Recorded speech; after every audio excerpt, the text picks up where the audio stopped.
Welcome back to Rating the List, where we review, discuss, and reimagine popular movie lists objectively. We're your hosts. I'm Jerry. And I'm Brad. And on this episode, we're exploring number 34 from AFI's 100 Years, 100 Passions, the 100 Greatest Love Stories of All Time. All right, number 34 is Beauty and the Beast, released in 1991, directed by Gary Trousdale and Kirk Wise, starring Paige O'Hara and Robbie Benson.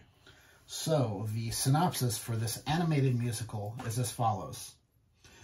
An enchanted heiress disguised as a beggar offers a rose to a cruel and selfish prince in exchange for shelter from a storm. When he refuses, she reveals her identity and transforms him into a beast and his servants into household objects. She casts a spell on the rose and warns the prince the spell will only be broken if he learns to love another and be loved in return before the last petal falls, or he will remain a beast forever.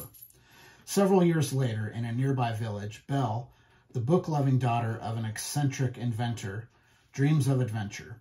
She frequently avoids Gaston, a narcissistic hunter who wants to marry her because of her beauty. Her father gets lost in the forest and seeks shelter in the Beast's castle, only to be imprisoned by the Beast. When her father doesn't return, Belle ventures out to search for him and finds him in the castle dungeon. The Beast agrees to let her father go if she becomes his prisoner. Belle befriends the castle servants and over time develops a rapport with the Beast that transforms into love. Meanwhile, her father returns to the village and fails to convince the townsfolk of Belle's predicament. Upon hearing her father's statements about the Beast, Gaston hatches a plan.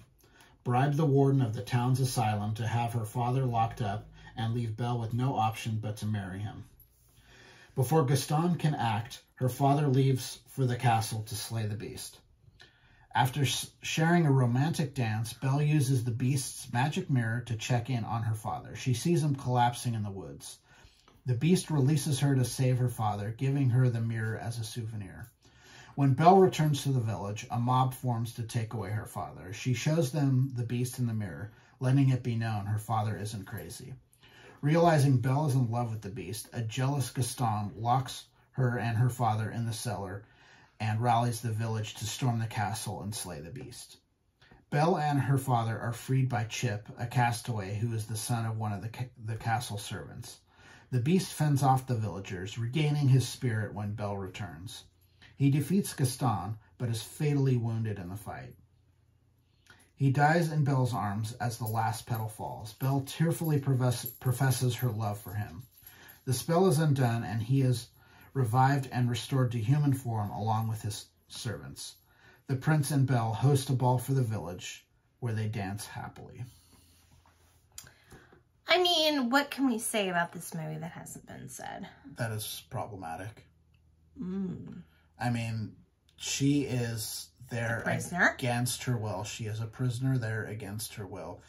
Regardless of the fact that she ends up falling for him, she is not there of her free will. True. So, you know, Beast isn't exactly a good dude. Well, he's not a good dude to begin with, all the way back from the start. Well, that's the whole point. Yeah, he, you know, he does let her go. Yes, but he eventually, you know, realizes that he loves her, and part of love is letting someone be free to make the choices that they need to make, whether that involves being with you or not being with you or whatever. You kind of have to just accept that they're their own person and you can't control their actions. Yeah, no matter and she what came happens. back on her own accord. She does come back on her own accord, but the circumstances that put them together are problematic. I agree. A lot of Disney movies are problematic for this very reason. It's not until they've started like more modern type things where women are not married off right away when they're like 16 years old. Now they're really like understanding that, yeah, that's not a real good thing. Well, I mean, a lot of it comes from Pixar. Pixar actually has some women in their writer's room. So, you know, there's a female voice to some of this stuff, which hasn't historically really happened at Disney. they kind of get away with it because they write all these really like great songs that become really catchy, and people don't kind of start really like peeling back the layers on some of these Well, stories. I mean, if you really look at our list that we've had so far, obviously people didn't pay attention to a lot of story plot lines, you know, like they really were like, oh, this actor was great, and oh, how cute, and oh, you know, and nobody really looked at it with an eye of, hey, you know what, maybe this isn't. Probably, maybe we could tweak this a little bit. Yeah. It's interesting too, because Disney had a chance. They had a chance to do the whole movie over again and do it in a different way, yet they did not. They basically did a live action version of this movie, which was frame by frame the same movie, except for one song was different. I don't know why Disney chooses. I mean, I know why. It's money. It's money. But it's just like, come on, guys. Like, you guys are the most creative. Are they, though? They are. I mean, look at what they've been doing with all this stuff. Like, with Marvel, with Star Wars, with... But that's not Disney animation. That's not Disney production. Lucasfilm is its own separate entity. Marvel Studios is its own entity. They happen to be owned by Disney, but they operate on their own thing. And then Pixar has, you know... Pixar is largely now kind of... It's kind of become like a second-class citizen to Disney animation. They are not really focusing on those stories the way that they used to, which is unfortunate because those are the truly great animated movies of the last like 25 years were put out by Pixar.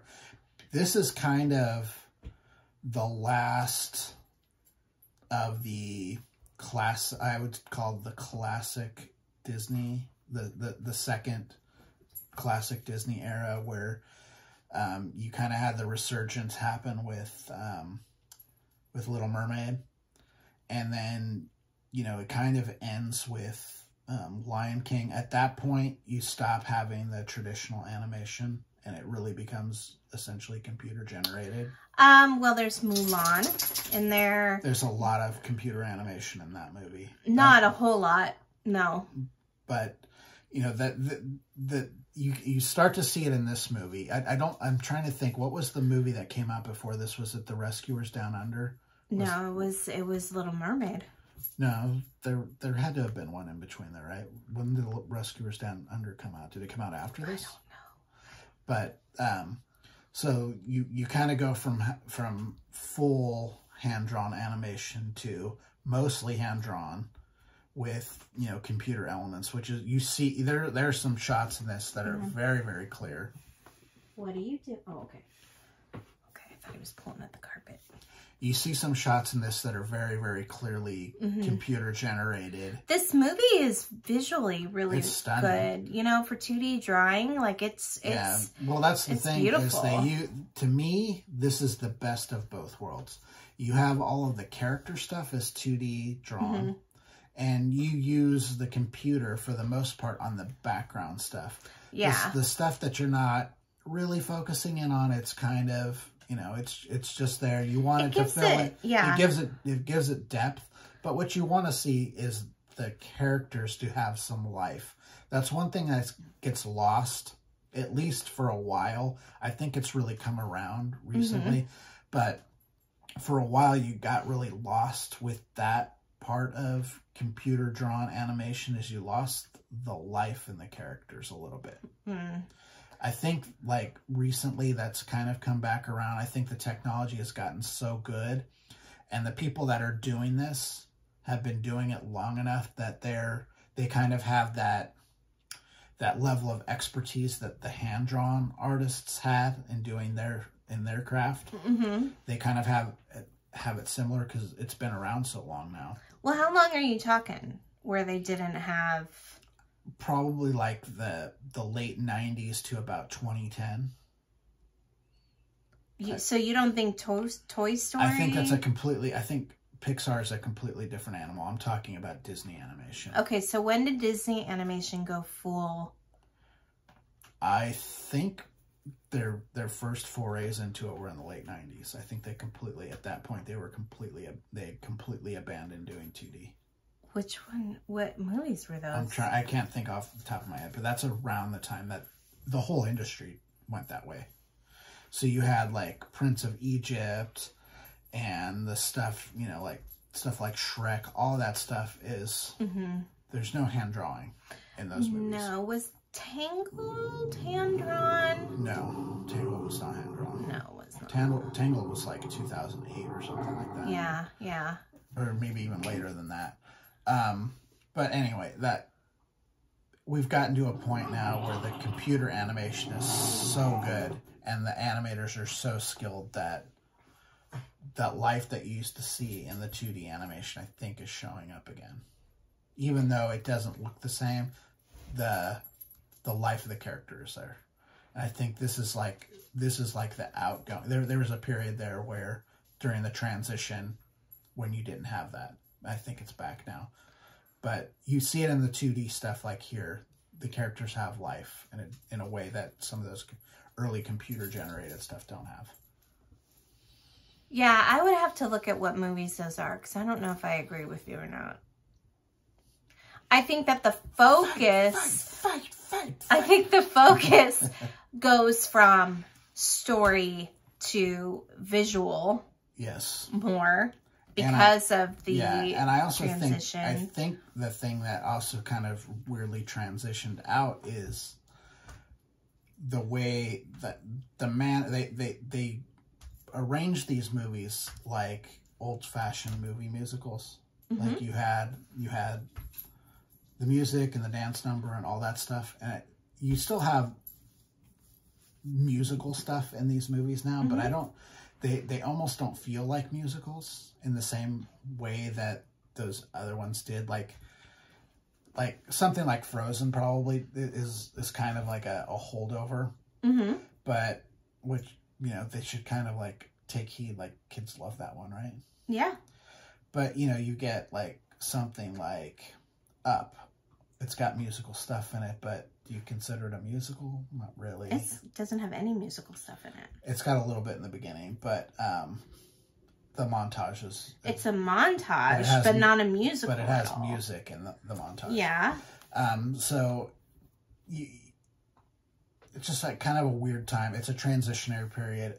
It looks incredible. The production design on this movie is great. It is. It really is. And this is also the time when a lot of those Disney animators were starting to retire. And you got to remember how old some of these guys were. Yeah. I mean, we're talking like people that work with Walt Disney like in the 40s. And this movie came out like in 1991. So, you know, there were still a few of them around at that time, still, you know, doing the work. But, you know, a new generation was coming on board too. So you're going to have those kinds of just generational changes as well. Yeah, this movie itself, though, it's charming. Like I always said, like I remember seeing this movie in the theater. The songs are...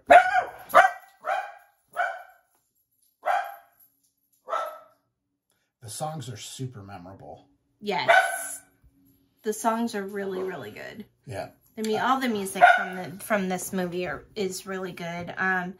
It's charming. There's a lot of humor, like subtle humor in it. Back in the day when I saw this in the theater, I remember my friend and I saw the Beast turn back into a human, and we were like, he was kind of cuter as a beast. But the music actually, the intro music where they talk about the rose and the beggar and stuff, that music is really beautiful. Yeah. There's a lot of good stuff in it. Yeah. I gave it a 60. Jerry gave it a 65. The list score is 62.5. So we like it. Yeah, for sure. Probably won't make the list, but it'll be close. We'll see. Okay, so if you have comments about this movie, please leave a comment for us to read. If you'd like to talk to us directly, please email us at ratingthelist@gmail.com. But for now, I think that's it on Beauty and the Beast. We're Rating the List. I'm Jerry. And I'm Brad. And we'll see you next time. Bye. Bye.